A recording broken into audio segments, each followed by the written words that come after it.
When Thomas de Granger witnessed three sisters being bartered like cattle in the village square, he knew his quiet life was about to change forever.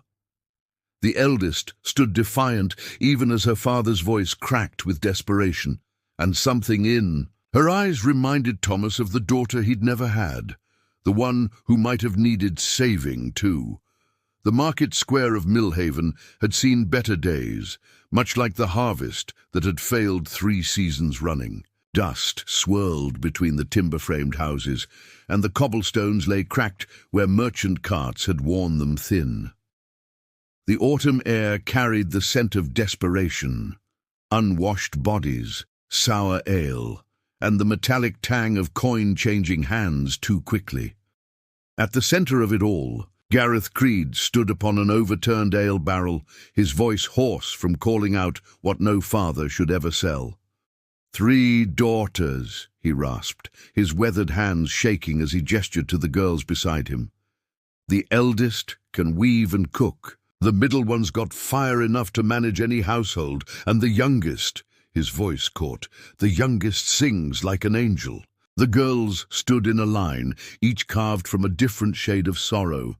Molly, perhaps 18 winters, held her chin high despite the rope that bound her wrists, her dark eyes scanning the crowd like a hawk searching for prey. June, younger, by 2 years, had her fists clenched so tight her knuckles showed white, jaw set against words that wanted to spill like poison. Little Mabel, barely past her 14th year, hummed softly to herself, swaying as if the melody could carry her somewhere far from this place.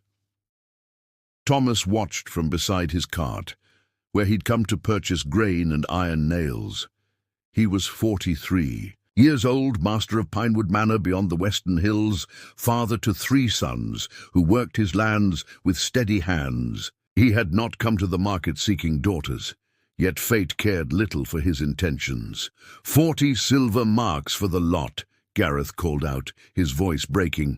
They'll work hard, give you strong sons. Untie them.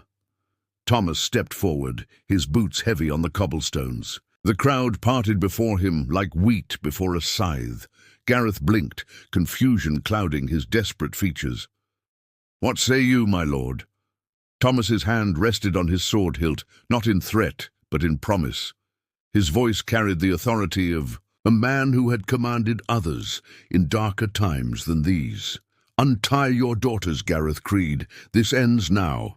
The wagon wheels creaked against the stone road as Thomas de Granger guided his ox cart away from Millhaven's market square, 3 rescued daughters sitting silent among the grain sacks and iron goods that had brought him to town. The afternoon sun cast long shadows across the rolling countryside, and with each turn of the wheels, the girls seemed to shrink deeper into themselves, uncertain whether they had been saved or simply sold to a different master.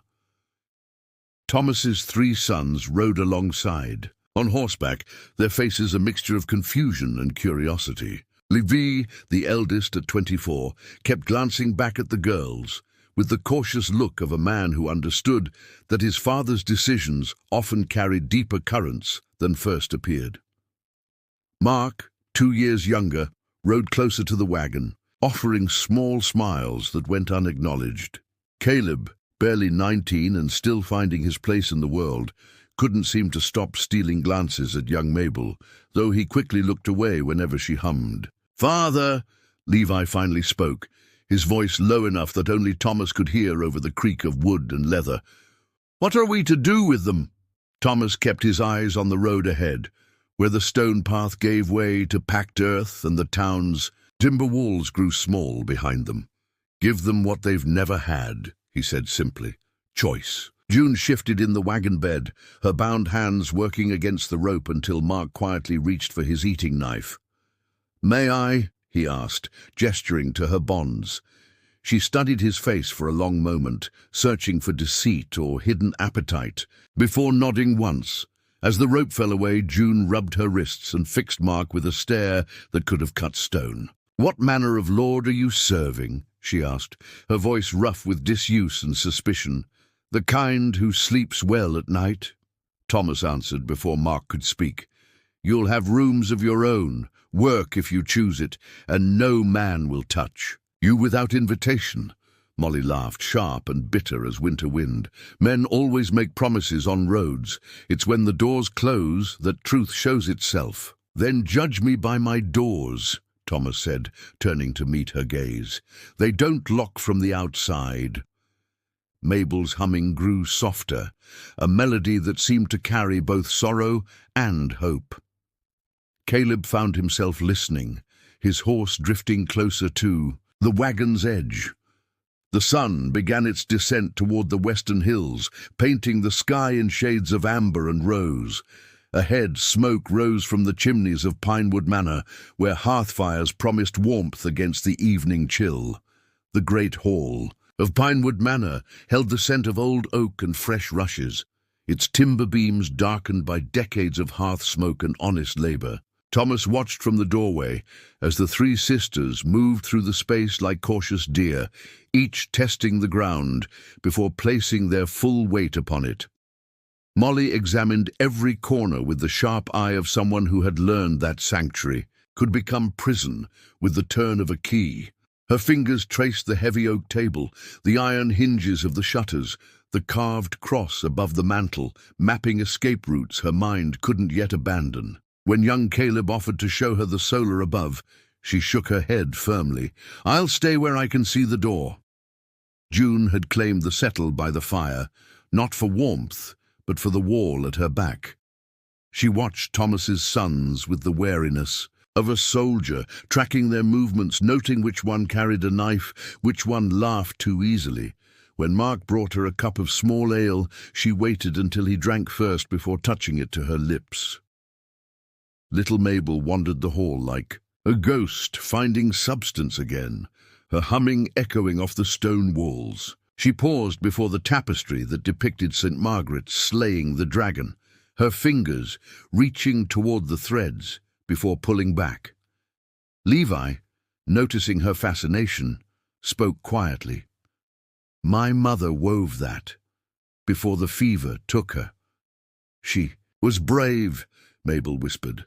The first words anyone had heard her speak clearly. Thomas cleared his throat gently, drawing attention without demanding it. "There are chambers prepared above," he said, "each with a window, each with a bar that slides from within. No one enters without invitation." "And if we choose to leave?" Molly asked, her voice carrying the weight of tests too many men had failed. "The road runs both ways," Thomas replied, "though I hope you'll stay long enough to rest."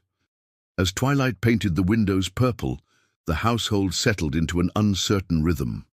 The sisters accepted bread and cheese, but ate little, their appetites still governed by caution. Thomas's sons moved carefully around them, aware that trust was a fragile thing that shattered at the first careless gesture.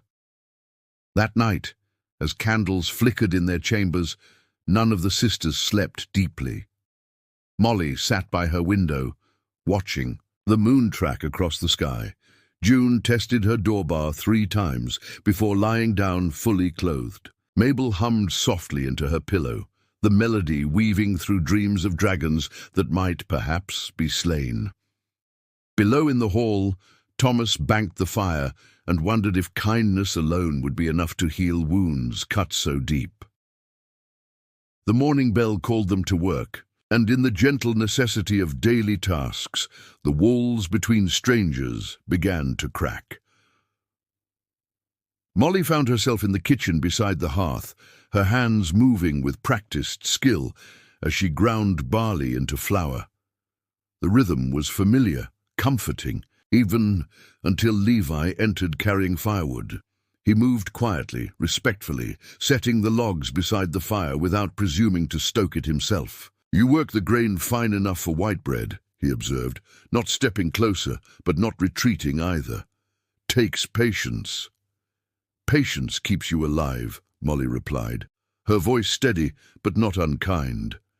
She glanced at his scarred hands, noting the calluses of honest labor. "Your mother taught you that too, I'd wager." In the barn, June discovered that mucking stalls suited her mood perfectly. The work was hard, honest, and required no conversation. Mark appeared at the stable door with a pitchfork, pausing when he saw her fierce attack on the soiled straw. "You'll wear yourself thin that way," he said carefully. "The muck isn't your enemy." June straightened, sweat beading her brow despite the cool air. "How would you know what my enemies are?" Mark leaned against the doorframe, his manner easy but respectful. "I know anger when I see it. Lost my temper on many a hay bale myself." He gestured to a dent in the wooden beam. "Made that with my fist during the harvest the rats got to." For the first time, June's expression softened slightly. "What helped?" "Time," he said simply. "And learning the difference between striking out and striking true." In the herb garden, Mabel knelt among the dormant plants, her fingers gentle on the dry stems. Caleb found her there as the sun reached its peak, humming her endless melody while she worked. "The rosemary will come back stronger next spring," he said quietly, settling on his heels beside her. "It looks dead, but the roots run deep." Mabel's humming paused. "Like people," she whispered. "Aye," Caleb said, surprised by her directness. "Like people." She resumed her humming, but now it carried a different note. Still sorrowful, but threaded with something that might become hope. That evening, Thomas watched from the solar window as his sons and the sisters moved through their separate tasks with growing awareness of each other. The careful distances remained, but they had shortened by a step or two. Trust, he knew, was like taming a wild creature. It came not with force, but with the patience to let it approach on its own terms. But as darkness settled over Pinewood Manor, Thomas wondered if they would have enough time for such gentle healing. The dawn brought a sound no farmer wished to hear, the hollow clank of rope against stone as Levi's bucket scraped the bottom of the well. Thomas stood beside his eldest son, staring down into the dark shaft that had sustained Pinewood Manor for 3 generations. "Nothing but mud and stones," Levi said, his voice echoing in the depths. The bucket emerged empty save for a thin coating of grit that spoke of underground streams gone dry. By midday, the crisis had drawn them all together in ways that careful courtesy could not. The sisters emerged from their cautious boundaries, understanding that survival trumped suspicion. A chain of buckets formed between the well and the stream that ran beyond the eastern pasture, 6 people linked by necessity and shared purpose. Molly took position beside the wellhead, her strong arms hauling up bucket after bucket, while Levi lowered the rope. For the first time since arriving, she worked without watching the exits, her attention fully given to the task at hand. Sweat dampened her brow, but her movements never faltered. "Steady pull," Levi instructed, their rhythm finding harmony. "Don't fight the rope." In the fields, June and Mark jogged between the stream and the manor, their boots wearing a path in the earth. The work was hard, honest, and required trust. June had to believe Mark would be there to take each bucket she carried, just as he had to trust her strength wouldn't fail. "Your pace is true," Mark said as they met halfway for the 20th time. "Like a soldier's march." June allowed herself a small smile. "Father drilled us to work without complaint. Some lessons serve better than others."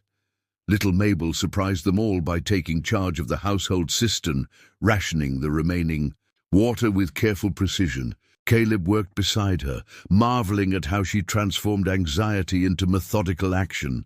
3 cups for cooking, 2 for washing, 1 for drinking, she murmured, her humming replaced by quiet calculation. "We can stretch it through tomorrow, if we're careful." As the sun wested, their buckets had filled the cistern enough to see them through several days. Exhausted but strangely triumphant, they gathered in the great hall, where Molly ladled out portions of thin pottage with the reverence of someone who had known true hunger. Thomas watched as barriers dissolved in the face of shared struggle. Trust, he realized, came not from promises but from proof. the kind written in calloused hands and mutual dependence. But tomorrow would bring new challenges, and the well remained dry. Evening shadows stretched long across the herb garden as Molly knelt among the empty beds, her fingers sifting through dark earth that held the promise of spring. The shared labor of the day had worn away some of her armor, leaving her feeling strangely exposed, yet oddly peaceful. Thomas found her there as the first stars appeared, carrying 2 cups of warm ale spiced with honey. He settled onto the stone bench nearby, close enough to offer comfort, but far enough to grant escape. "My wife planted these beds," he said quietly, gesturing to the dormant rosemary and thyme. "Said herbs were hope made manifest, something bitter. That time could sweeten." Molly accepted the cup, wrapping her fingers around its warmth. "Hope's a luxury most can't afford." Her voice carried the weight of someone who had learned to live without it. "What happened to your mother?" Thomas asked, his tone gentle as evening air. For a long moment only the night sounds answered, crickets in the grass, the distant lowing of cattle, the soft murmur of voices from within the manor. When Molly finally spoke, her words came slowly. Like water from a reluctant well, Father sold her first to a merchant bound for London, claimed it was temporary, just until the harvest debts cleared. She took a sip of ale, her eyes fixed on the dark earth. That was 4 winters past. June still watches the road, thinking she might return. Inside the manor, other conversations bloomed like night flowers.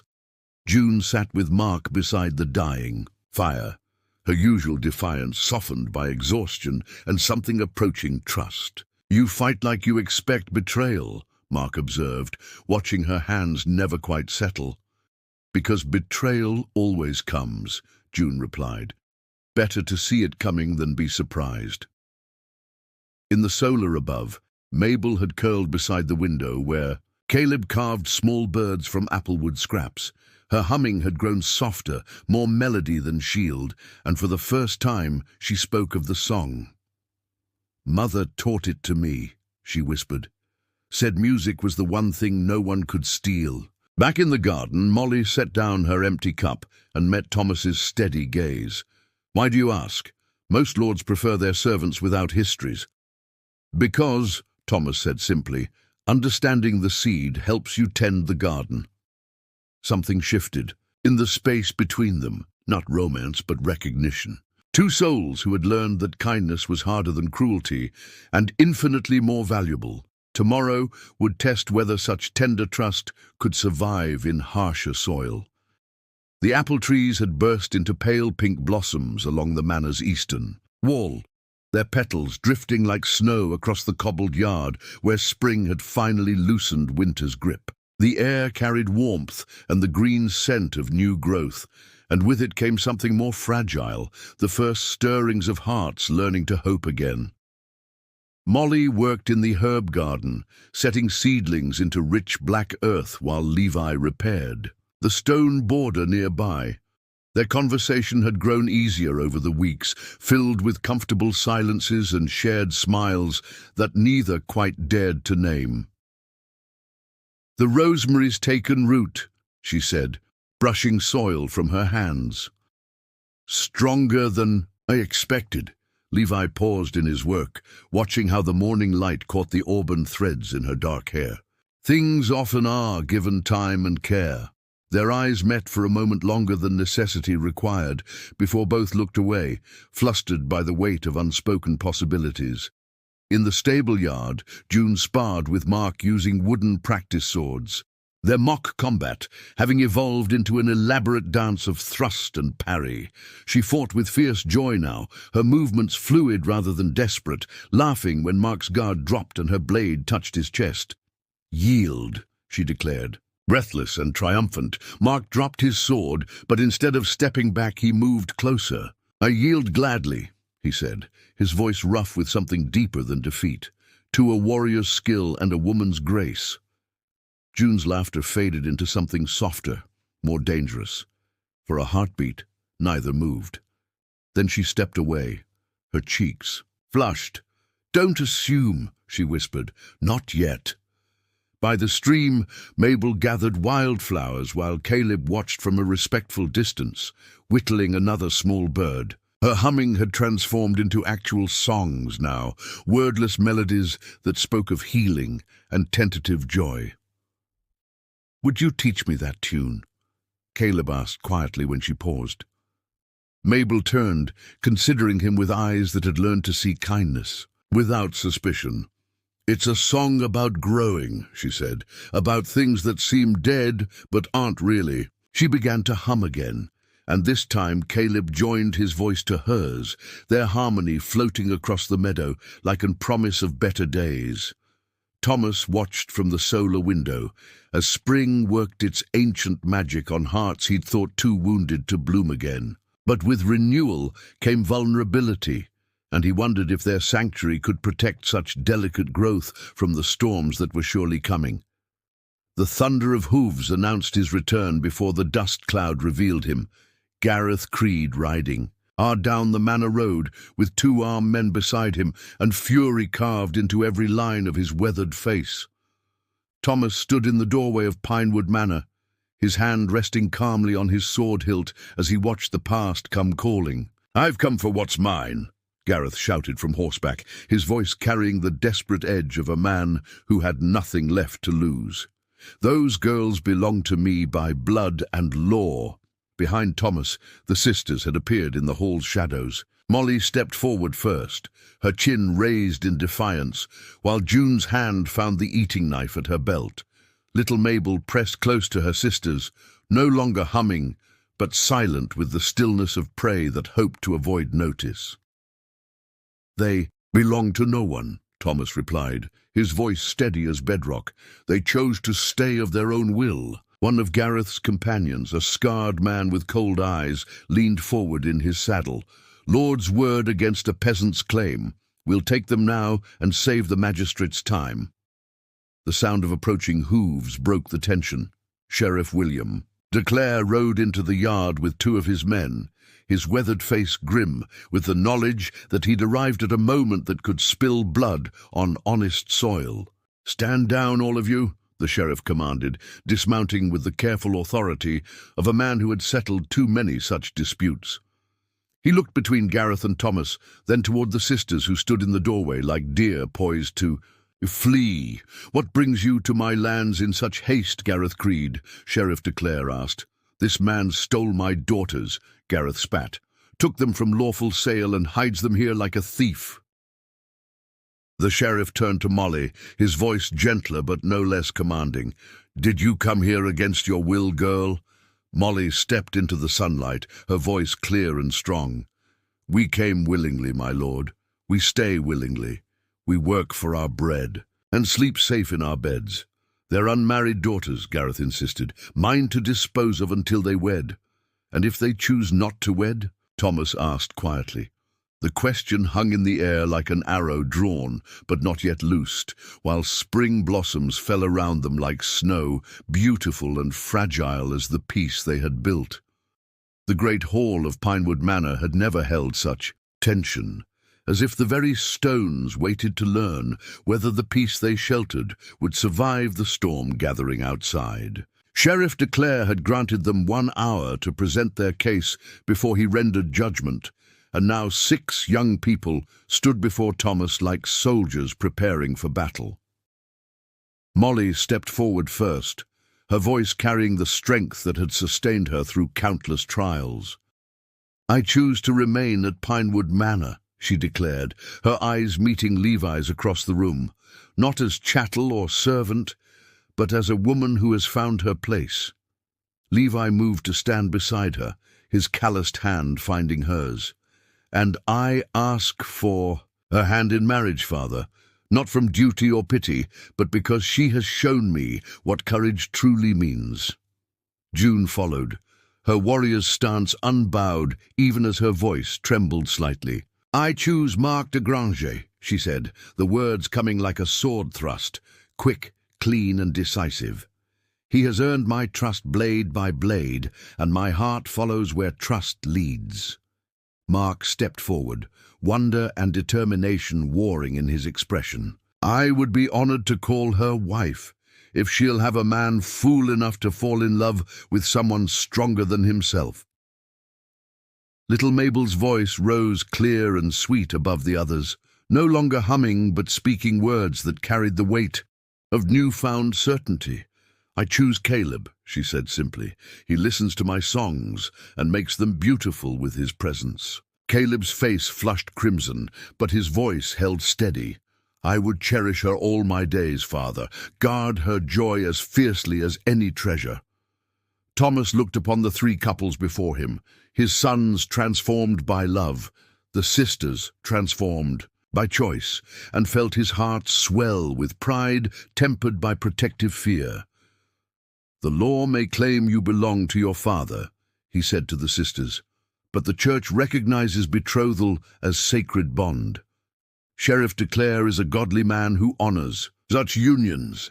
Outside, boots scraped on cobblestones as Gareth Creed paced like a caged wolf. The scarred man with him muttered about taking what was owed by force if law failed them.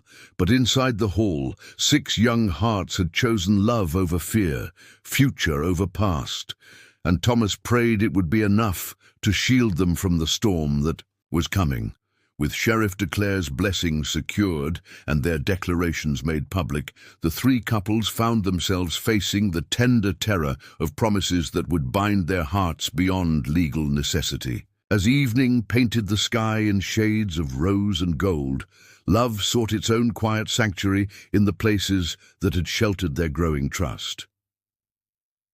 In the herb garden where their friendship had first taken root, Levi knelt among the rosemary plants, offering Molly a simple ring of braided silver that had belonged to his mother. His hands shook as he spoke. "I know you've learned to fear men's promises," he said softly, "but I swear by all that's holy, I will never own you, never break you, only cherish what you freely give." Molly's fingers traced the delicate metalwork, seeing in its simple beauty the honest heart of the man before her. "I feared I'd forgotten how to trust," she whispered, "but you taught me the difference between surrender and choice." She slipped the ring onto her finger, and when Levi rose to kiss her, it was with the reverence of a man who understood that her love was a gift, not a right. By the old oak where they had sparred so many afternoons, June stood with Mark as twilight gathered around them. He offered no ring, knowing she valued substance over symbol, but instead placed a finely crafted sword at her feet. Warrior's blade for a warrior's bride," he said. "May we face whatever comes as equals in battle and in bed." June lifted the sword, testing its perfect balance, then set it aside to frame his face with her calloused hands. "I choose you not despite your gentleness, but because of it. You showed me that strength and tenderness need not be enemies." Beneath the apple trees, heavy with spring blossoms, Caleb carved a wooden flute while Mabel hummed beside him. When he finished, he offered it with shy pride. "So your songs will always find voice," he said, "even when words fail." Mabel played a soft note, then another, weaving melody around the evening air. "You gave me back my music," she said, her young face radiant with joy.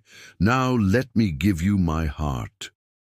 As night fell over Pinewood Manor, 3 couples held each other.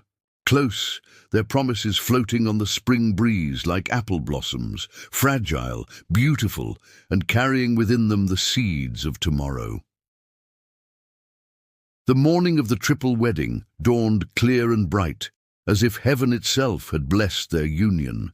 With perfect spring weather, apple blossoms carpeted the manor yard in white petals, while the church bells of Millhaven rang across the countryside, calling witnesses to see what had grown from the seeds of mercy planted months before. The same townspeople who had gathered to watch 3 sisters sold like cattle now came with wedding gifts and well-wishes, their faces transformed by the wonder of witnessing grace triumph over greed. Even those who had bid at the auction stood among the crowd, humbled by the reminder that redemption could bloom in the darkest soil. Father Benedict arrived at dawn to consecrate the makeshift altar Thomas had built beneath the ancient oak, its spreading branches forming a natural cathedral. The three brides approached not as broken chattels seeking salvation, but as whole women choosing love with clear eyes and willing hearts. Molly wore a gown of deep blue wool, simple but elegant, her dark hair crowned with wildflowers that Mabel had woven. She walked with the steady grace of someone who had found her strength again, her hand resting lightly on Thomas's arm as he led her to Levi. June strode forward in russet brown, her sword at her hip even on her wedding day, because a warrior's blade was part of her soul. Her chin lifted proudly as she met Mark's wondering gaze, no longer the feral creature who had once snarled at kindness. Little Mabel seemed to float in cream-colored linen, humming softly as she joined Caleb beneath the flowering branches. Her song had become one of pure joy, untainted by the sorrow that had once defined her young life. These three couples come before God and this community, Father Benedict intoned, not bound by contract or coin, but by the sacred choice of hearts, made free. The vows were simple, honest words, spoken without flowery declaration, but with the weight of truth behind them. When the priest pronounced them wed, the cheer that rose from the assembled crowd carried across the fields like a bell of celebration. Sheriff de Clare stepped forward as the couples kissed, his weathered face creased with approval. Let it be recorded that on this day, 3 daughters of Gareth Creed became 3 wives of the House de Granger by their own free will and choice. As evening approached and the feast began, Thomas watched his transformed family with quiet satisfaction, knowing that sometimes the greatest victories were won not with swords, but with stubborn kindness. The last of the wedding guests departed. With the evening light, their laughter and well-wishes fading into the distance as Pinewood Manor settled into the gentle quiet of a household transformed. The great hall glowed with the warm light of candles and hearthfire, but it was the faces around the long oak table that truly illuminated the space. 3 new brides and their husbands, Thomas at the head, all bound together by something stronger than blood or law. Molly sat beside Levi, her wedding ring catching the firelight as she helped clear the remnants of their feast. The nervous energy that had once driven her to constant vigilance had given way to a peaceful awareness, the kind that came from knowing she belonged somewhere at last. She caught Thomas watching her and offered a smile that would have been impossible months ago. "I keep expecting to wake from this dream," she said softly, "to find myself back on that platform, waiting to be sold to the highest bidder." Thomas leaned back in his chair, his weathered hands wrapped around a cup of wine. "Dreams don't leave calluses on your palms from honest work, or silver rings on your fingers from honest love." June lounged in her chair with the casual grace of a cat, her wedding gown replaced by a simple kirtle that allowed her freedom of movement. Her sword still hung at her side. Mark had insisted she wear it always, understanding that it was part of who she was. She reached across the table to squeeze Mabel's hand, marveling at how her little sister had blossomed from the frightened waif who once hummed to block out the world. "Remember when you couldn't speak above a whisper?" June said gently. "Now, listen to you, laughing loud enough to wake the dead." Mabel's cheeks flushed pink, but her smile was radiant. "Caleb says my voice was always strong. I just needed someone to sing with." She glanced at her new husband, who was carving another small bird from applewood, his eyes soft with contentment. Mark raised his cup, his face serious, despite the joy of the day. "To Thomas de Granger," he said, his voice carrying the weight of deep gratitude, "who saw 3 daughters being sold like livestock and chose to see 3 women worth saving." "I didn't save anyone," Thomas replied quietly. "I simply opened a door. You all walked through it yourselves." Levi lifted his own cup, meeting his father's gaze across the table. "To doors that open instead of lock," he said, "and to the wisdom to know the difference. The toast was drunk in reverent silence, each person lost in their own memories of the journey that had brought them to this moment. Outside, the spring night was soft with the promise of summer, and somewhere in the darkness, an owl called to its mate, a sound of safety and home. As the hour grew late, the couples began to drift away to their chambers, but Thomas remained by the dying fire, lost in contemplation. The transformation he had witnessed still amazed him, not just in the three sisters who had found love and purpose, but in his own sons, who had learned that true strength lay in gentleness, that real possession was freely given trust. Molly appeared beside him, moving with her characteristic quiet grace. She had changed from her wedding gown into a simple shift, her dark hair loose around her shoulders, and in her hands she carried something wrapped in soft linen. "I wanted to give you this," she said, settling into the chair beside him. "We made it together, all three of us, as a token of gratitude." Thomas unwrapped the gift carefully, revealing a tapestry worked in fine wool and silk. The central image showed the oak tree under which they had been wed, its branches sheltering not just the wedding party, but all the moments that had led to this day. The sisters standing proud instead of broken, the sons working beside them. As equals, the manor itself glowing with the warmth of true sanctuary. Around the border, Mabel had embroidered musical notes that seemed to dance across the fabric, while June had worked images of swords transformed into plowshares. Molly's contribution was subtler but no less meaningful. The faces of the figures, each one showing not idealized beauty, but honest character, the kind that came from surviving hardship without losing hope. "It's magnificent," Thomas breathed, running his fingers over the intricate stitches. "But you needn't have—" "Yes, we did," Molly interrupted gently, "because this is what you gave us, not just safety, but the chance to create beauty again, to make something lasting from the broken pieces of our lives." Thomas studied the tapestry in the firelight, seeing in its careful craftsmanship a reflection of what they had all built together. The manor around them no longer felt like a house that happened to shelter strangers, but a true home where love had taken root and flourished. "What comes next?" Molly asked, her voice carrying a note of wonder that suggested she had never dared ask such a question before. Thomas smiled, feeling suddenly young despite his graying beard and weathered hands. "Whatever we choose," he said simply, "the future belongs to us now, all of us together." Through the open window, the night breeze carried the scent of apple blossoms and new grass, of growing things that had found good soil at last. Somewhere, upstairs, Mabel's voice drifted down in gentle song, no longer a shield against sorrow, but an expression of pure joy. The road that had brought them together, marked by desperation and unexpected grace, had led them home at last. And in the morning they would wake not as strangers learning to trust, but as family bound by something deeper than blood. The choice to love fiercely and well, no matter what storms might come.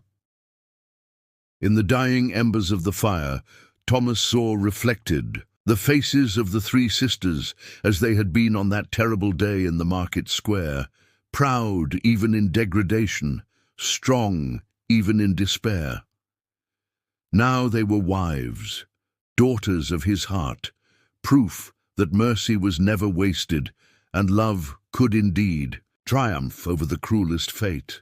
The transformation was complete, but the story, their story, was just beginning.